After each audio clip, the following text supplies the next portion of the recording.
আচ্ছা, আমাদের তো পরিচয় অনেক আগে থেকে। হ্যাঁ, অলমোস্ট 5 বছর হয়ে গেছে।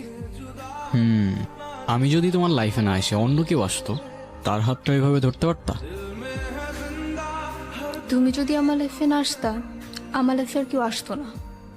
আর বিয়ে? করতাম না। তুমি আমার লাইফের প্রথম, তুমি শেষ।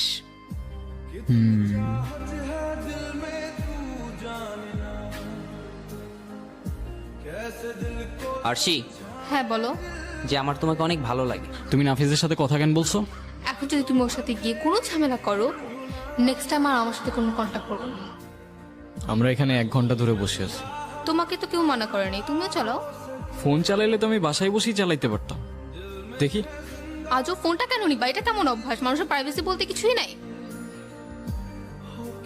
তোমার বিহেভিয়ার গুলো না দিন দিন চেঞ্জ হয়ে যেতেছে।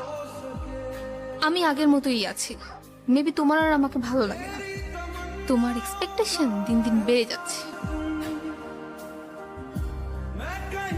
তোমার জন্য থ্যাঙ্কস। আমি অলওয়েজ ওর থেকে তোমার জন্য বেটার অপশন ছিলাম। তুমি শুধু আমাকে একটা ইশারা দাও যে আমি তোমার ভালো থাকার দায়িত্ব নিতে পারবো কিনা।